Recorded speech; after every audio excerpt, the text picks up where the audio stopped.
Hi, and welcome to the Bookish Stitcher podcast. My name is Jeanette. You can find me on Ravelry, Instagram, and Goodreads as Bookish Stitcher, all one word. I hope you guys have had a wonderful week since I last podcasted. Had a really good one. Yesterday, I got to go and do something fun. I went and drove to Comfort, Texas, which is about an hour's drive from San Antonio, and I went and I met some friends from around kind of Austin area, San Antonio area, and we went to go knit at a yarn store, a wonderful one called the Tinsmith's Wife. And then we went and had lunch together, and it was just a really great day. And while I told my husband that I was going to be going to Comfort, and he said, "Can you pick me up?" And this is a really odd, funny thing. But he said, "Can you pick me up some of the world's most expensive coffee?" And I said, "What?" So he showed me the website, and what I have seen cannot be unseen. So if you don't want to know something that you can't unknow, skip forward a couple minutes and I'll do like this when I've told the story. But so the world's most expensive coffee is actually made with the byproduct of help from elephants. Hence the title of this week's episode, which is Coffee from Elephants. But in Comfort, Texas, they have a store, and it's called The Elephant Story. And I brought the whole thing along to show you guys because I had to show you. It's just so funny. So, and this is, since it is such expensive coffee, I told my husband it was going to be his Father's Day present because we normally wouldn't spend this much on something. But there's a store, The Elephant Story. And there's the website there. So you can look it up if you want to see pictures that you can never unsee. So the way they make this coffee is interesting. They have elephants eat the coffee beans, and then after they have gone through the elephant's digestive tract and come out the other end, they have people that go and make it sanitary, the coffee beans. They find them from in the leavings of the elephant, find the coffee beans that have now been partially digested, sanitize them, and now you have world's most, apparently it's the best coffee ever. I will never know this because I am not trying this. And the funny thing is that my husband does not even really drink coffee, but he just wants to try this to say that he did. That's the kind, he's a big goofball, which is a lot of the reason why I love him, but I don't know. I might have to buy him a separate coffee grinder to grind this coffee because it's kind of a really, really gross idea. But the stores, the whole mission of the store is really cool. They care a lot about elephants and things, so there's there. And it's at 723 High Street, Comfort, Texas. And they make a lot of different things there in the store. There's clothing, there was coasters, and all kinds of things. But it came really nicely wrapped up. And it's enough for 1 cup of coffee. I don't know if you can see it, but it's called Black Ivory Coffee. And apparently this is the only place that you can get this other than Thailand and like the world's most expensive hotel. But it's so weird. And it says, 10 years in the making, Black Ivory Coffee is the rarest and most unique coffee in the world. Naturally refined by elephants, Black Ivory coffee beans are broken down by the elephant's digestive enzymes, resulting in a smooth-tasting coffee without bitterness. 33 kilograms of coffee cherries are required to produce 1 kilogram of roasted beans. With only a few hundred kilograms produced annually, you are one of the few people to experience this coffee. As a result of our commitment to elephant welfare, 8% of our sales go directly towards providing free veterinary care to the Thai elephants through the Golden Triangle Asian Elephant Foundation. I hope you enjoy experiencing Black Ivory coffee as much as I've enjoyed creating it. So my husband now is going to, I told him he should try it on the podcast and tell you guys how it tastes, but he's watching the kids right now so I can podcast. And I'm gonna have, so that was the crazy thing that I did yesterday. I knit with friends and buy elephant coffee. I'm having a little water right now. It's just some fancy water. I say I'm never fancy, but I do like this water. It's citrus sparkling water. Because I had great plans for tea, and I made it, and then, or my husband made it, put it into steep, and then since it's Texas right now in June, I didn't want hot tea, so it was put in the freezer. And now it's frozen solid, so I can't drink it just yet. But the tea I'm going to be drinking in a little bit is a really good one too. It's High Calf Tea's Caramel Black. And I'm going to a meeting later today, so I wanted some caffeine to kind of pep me up for that. But on to what you guys are here for, which is not elephant coffee, but it's knitting. I just had to show that because it's so funny. So my finished object this week is something wonderful. I finished my Rhinebeck sweater. This is the Mondo Cable Cardi by Chic Knits. And the ends aren't sewn in, but the collar's done. You can see the cables and the sleeves. And I did actually get buttons for this when I went with my friends to the yarn store yesterday. I didn't get much yarn, but I'll show that in enabling. But let me find the buttons. They're at the bottom of this little bag that I got. And I'm hoping these buttons are okay on it. I thought they were so pretty. But I think they're coconut shell.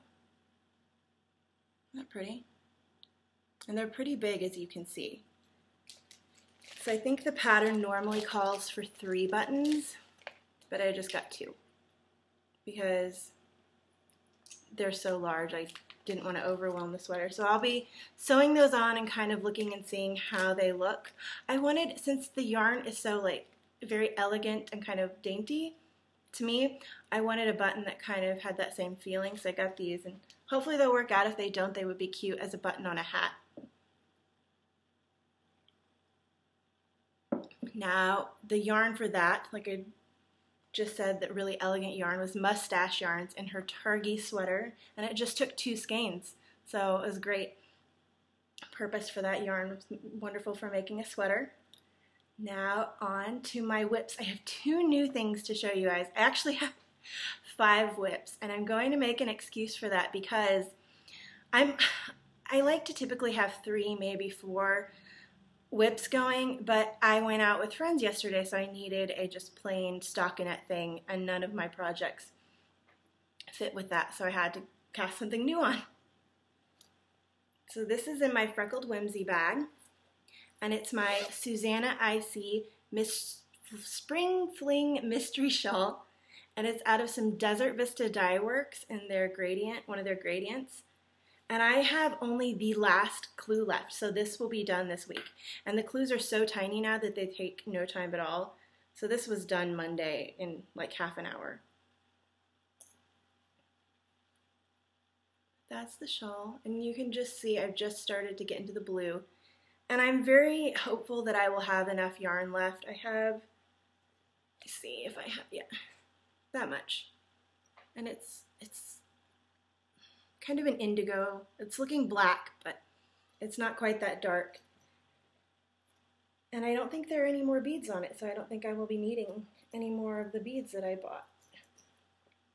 And the next thing I have that I worked on is in my Girl Cave bag that I am 100% in love with. And these are my adaptation of the Blueberry Waffle Socks because I am doing it at a different stitch count. This is some Zabberball. It's one of my oldest 15 skeins. I believe this is 5 years old, but I had the first one done last week. And then this week, I did the cuff. And it's looking really great, and hopefully these will be done really soon. And I have that much of the yarn left, so definitely enough to finish off the sock. And then next, I'll show you one of the new things. This is in a Stitch by Sasha bag. And this is just what I cast on to go knit with some friends. These are going to be tube socks for my son because he's been so sweet this week. Summer let out, and I work from home, but during the summer, which is nice working from home because during the summer I can do less and hang out with them. But he's been making me coffee and bringing it up to me, waking up super early so that he could bring me coffee. It's just so sweet. So I wanted to do something for him. And so I'm knitting him some Fiber Nymph Dye Work socks. This is in the light blue and lemon. And I had that much done. I cast on and then I got a ton done yesterday. And these are the inversibles. And that's the other one, what it looks like. So it's going to have lots of blue with little yellow, and this one has lots of yellow with little bits of blue. And this yarn is so amazingly soft and squishy. I'm loving knitting with it. Next thing to show you I feel like I have so many whips. The next thing to show you in my Diana Couture bag that is perfect for 2-color shawls. This bag is amazing for that. It has pockets in it. The yarn can come through the center. This is something that I am just loving, and I'm so glad that you guys love it too because I've gotten so many messages and comments, people saying that they'd never heard of this pattern and now they definitely want to knit it, and it is the Shores of Valinor by Amy Noel Walker. And I'm almost done with this. This is another one that will be done next week. I will have a crazy amount of FOs to show you. I find the right side. Okay.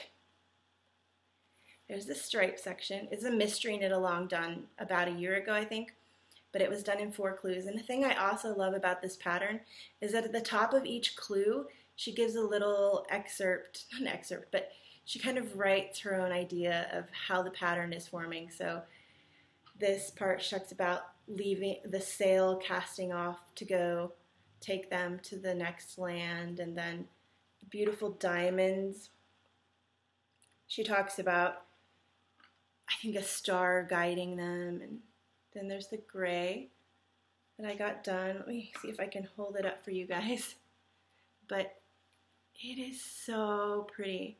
And if you can see really closely the gray part, it looks like little circles almost, remind me of little waves. But yeah, I just have the border left on this, and I'm really excited to get it all finished. And I have a friend whose favorite colors are purple and gray, and I might gift this to her if she likes it, because I know she would wear it and she would really enjoy it, because she lives out on a ranch that is in a colder climate, and I can see her walking around her ranch with her horses and wearing this. So it's been really fun knitting. And this is for the January Yarns Summer Shawl Knit Along. And the 2 colors of January yarn that I'm using are Orchid and Graphite, and that's her label. Sorry, my hands are all shaking. I haven't had any lunch yet, and it's pretty late in the day to not have eaten, but the meeting that I'm going to is a lunch. It's like a later lunch thing, so I'm not eating till that. So I'm having a little bit of shakiness. I just have some more of my water.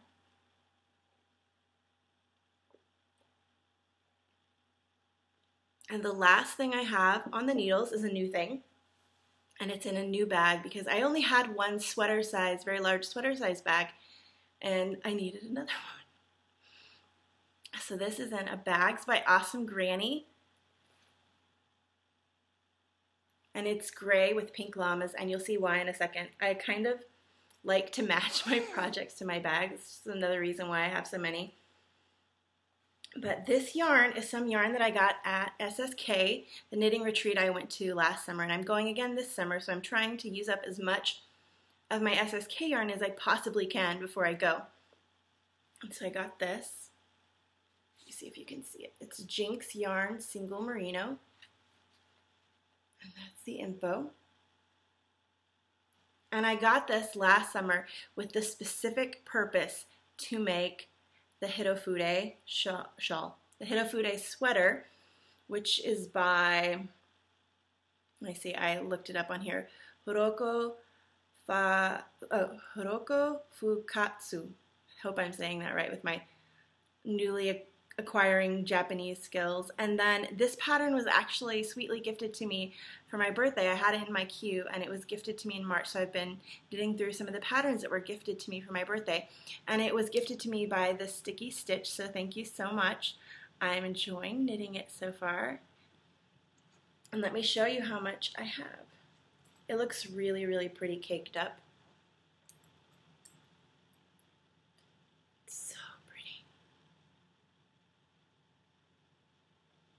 It's called Rain, so it's got grays and almost indigos and lighter grays and darker grays. And so the yarn is a gray and the needles are pink, which is why I picked a bag that was pink and gray. This is how much I have done so far. And the pattern is not stretched out so you can't really see, but that's what it looks like. And I think I will get a lot of use out of this sweater. Since I live in Texas, it doesn't ever really get really cold. But you know, when you go to the movies or sometimes when you go to restaurants, when I'll go knit with friends, a lot of times I will wish I had a jacket. And this will be perfect because it's really light and airy. And it's been something that I've been wanting to knit for a couple years now, I think since the pattern first came out. And that's been just knitting at nighttime because since it is charted, and as you guys know, because I have mentioned it, I can mess up any pattern anytime if I'm not paying attention. I have that special skill. So I don't have any spinning to show you guys this week. I did some, but not enough to come and show you a finished braid or anything. But hopefully, I'm going to say hopefully next week I'll have a finished braid to show you guys. And now on to enabling. Enabling is kind of a bit funny this week. I'll just show the not funny stuff for, well, I should say funny because I always try to look at stuff in a positive light. It's a bit tragic, but let me show you the just normal enabling first. This is my Gilmore Girls Yarn Club, and it's by Spartacles Dyes. And you can pick from 2 different quotes, and then that was what your yarn will be based off of.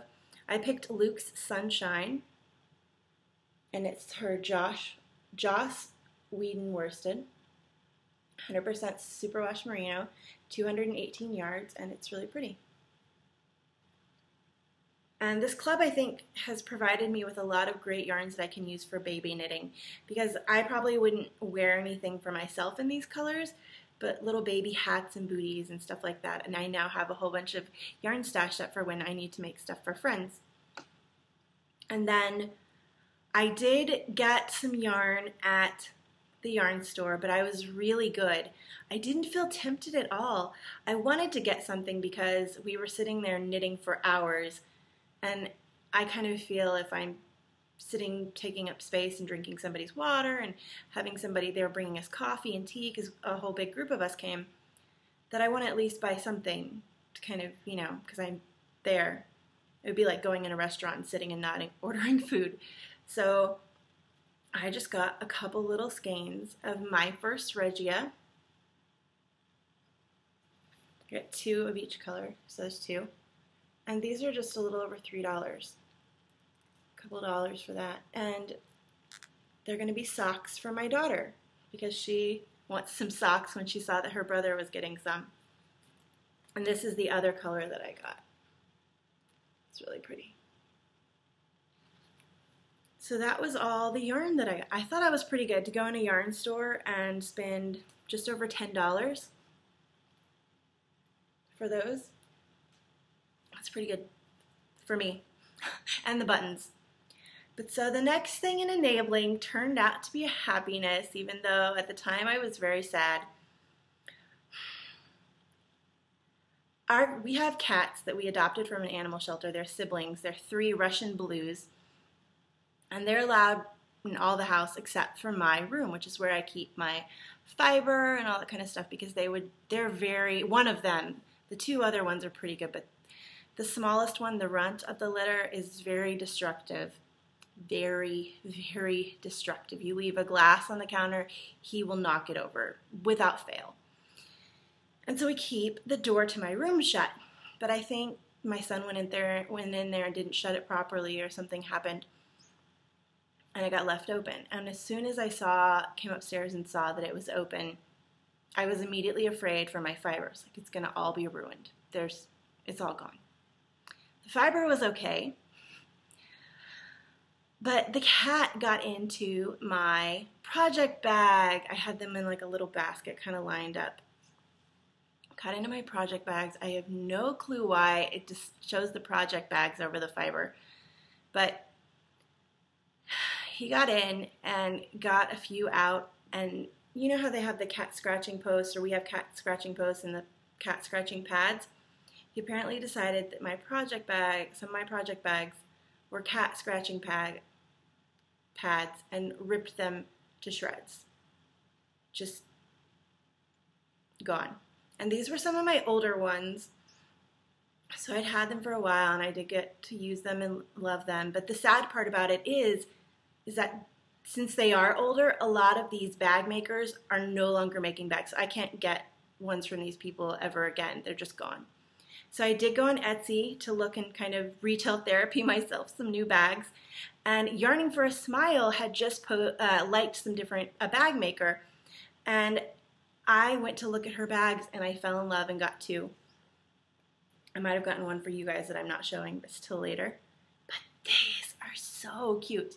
So look at that. It has the blue kind of lines, and then the bunnies that are done with the flowers. And these bags are from You So-and-So. They have a little sheet pull, and they have a tag. This is the inside fabric, and it's really cool because it has a pocket inside, which I love. So that looks like, and she put a business card in here. Herding your project bags together one bag at a time. You So-and-So. And then the other bag I got to replace my bag that Sergey, that's the smallest cat, that he destroyed, is this one. And I think it's such a happy, cute, fun bag. Isn't it so cute? It's patchwork. And then that's the bottom. And it again has her little logo and her little thing. You open it, and it has the Little Mermaid girl with the fish, swordfish, and the jellyfish and different things like that. And it again has a pocket. So goodness, happiness came from the cat destroying the bags. I try to always find the positive side of things, and I think my tea is now thawed enough so I can have a sip of it. Oh, it's really good. That caramel black tea is amazing. So that is all the enabling. The next thing I have to talk about is group news. And there's a ton of that because we had so many things finish up, and I just realized that I forgot to draw for one of the things, so I will do that and then contact the winner. You know, when there's so many things going on, you can let one thing slip, or at least my brain does. So we had the end of the favorite color Cal that had been going on April and May. And so I drew winners for that, and the winner of the Fiber Prize was post number 39, which is Pocketses. And then the winner for the Notable Gnome package was post number 10, and that was Crafty Knitter 7. And then the winner for the Yarn Minis was post number 40, and that was, I'm going to pronounce this name, Marstaf, M-A-R-S-H-A-T-F. And that's all the winners of that. As you can probably tell, because if you've been watching, you know that we had the Terry Pratchett read along, and I forgot to draw for that. I feel really bad, but I will go and do that later today and then contact who won. I just have to put all the pictures into a random, put the pictures with numbers and put them into a random number generator. But I wanted to say a huge thank you to Amy Loris of Knit Theory, who suggested the read-along. I had so much fun, and it was really great getting to read a whole bunch of Pratchett's and having a good reason to just dive into some of his works that I have never read. And it was so wonderful seeing people's projects that they knit for that and getting new ideas for books. That was great. So the next knit along we have going on for June and July is fingering weight yarn. And I'm going to be really loose on this because my whole goal is just to use up that fingering weight. When I first started knitting or acquiring stash, I would go on yarn crawls and stuff. I started with the good stuff pretty early on, and people kept telling me fingering weight yarn doesn't count as stash. Fingering weight yarn doesn't count as stash.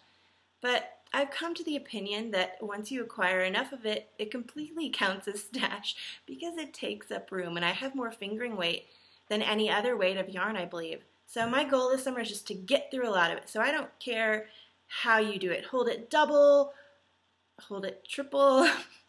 You can do whips, anything that you want to do as long as it's fingering weight. You can put it in the thread for that. We have a chatter thread going. People are putting up tons of wonderful pattern ideas, and I'm just so excited to be enabled with new patterns to use up my fingering weight. So if you need ideas for fingering weight yarns, or patterns that you would like to knit with your yarn, go and check out that thread. I'm going to be putting up, hopefully today, an FO thread. Also, you can put in as many FOs for this as you want.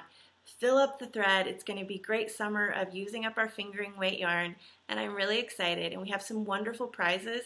Awesome Bags by Awesome Granny.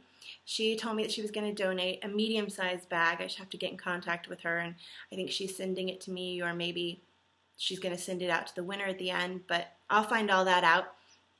And then I have a skein of Undead yarn, which is this gorgeous, shiny, I think it's merino and silk, and it's in the colorway, I forgot to bring it down, called the Shire. So it's beautiful greens and browns. And Susanna I.C., who did the mystery shawl, she's the designer of that I showed you guys. She's a local friend. She offered to donate a pattern and says a lot of her things are shawls, so it'll be a fingering weight pattern of your choice. So it's going to be a great summer of using up fingering weight, and I'm really excited. I posted a picture in the chatter thread of all the fingering weight that I would personally like to get through. So I would love to see if you have a pile that you would like to get through as well. And the last bit of group news that I have, I think, looks like everything around me is talked about, is we have a new pull up for a new read-along. Robin, who does Stitching Between Pages, and I are going to be doing a read-along this summer, and there's a pull-up in the group. So if you haven't already voted, go ahead and vote. There are 3 books up there. I'm going to try to remember them all right now, but I don't have them written down.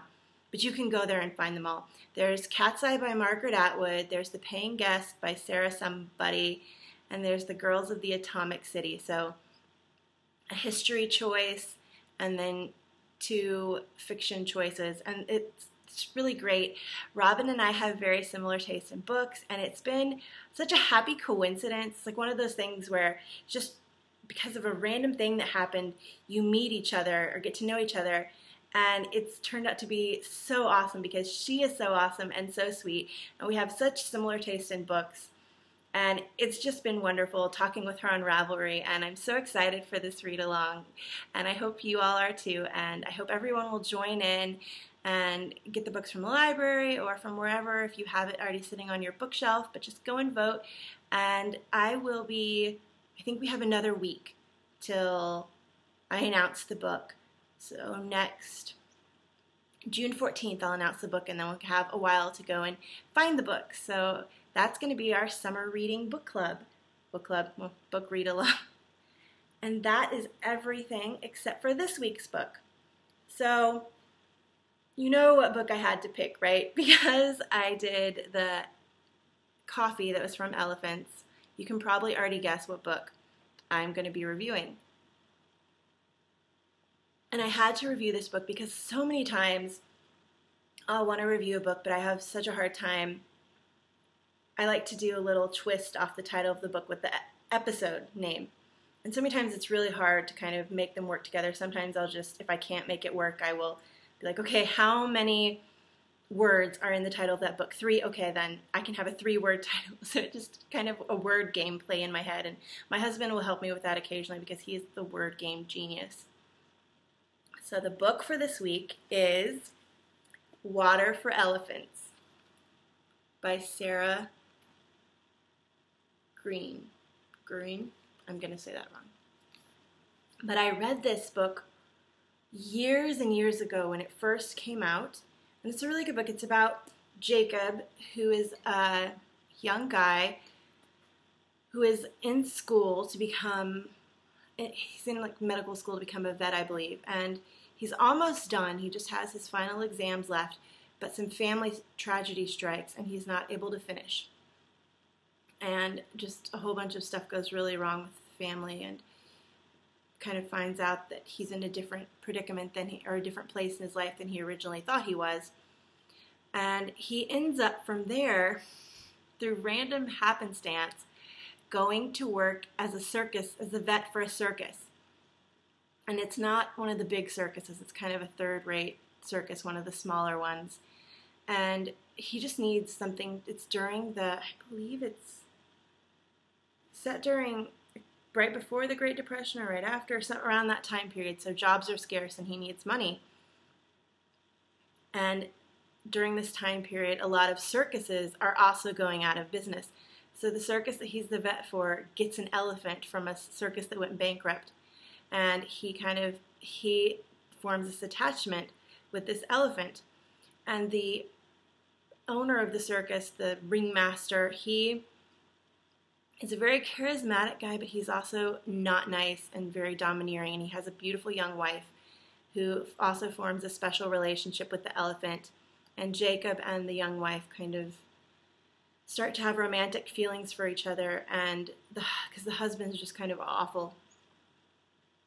And you find that out more as the book goes along. But I enjoyed this book. It's nothing really deep, but it was just a fun story. The thing that I really loved about this is that it made me want to learn more about circuses during that time period. And I remember after reading this book, going on a hunt for the history of different circus that had been around during the time. And it was just fascinating, and I believe that the author did a really good job researching her topic as well. And I think it has that in the back, just some stuff about her research, and I think she might even have pictures in the book. I'm not going to spend a long time. Oh, she does. Yeah, there are a couple collection of the Ringling Circus Museum. She has some pictures and stuff in it, and I really enjoyed reading this. It was a very fast read, so if you haven't read this, it's a few years old, so you probably already have, but if you haven't read this and you're looking for just a fun story about the circus and kind of an interesting perspective, an inside look, fictionalized of course, but to what went on, this is a great book. So, Water for Elephants. And that is everything I have for you guys this week.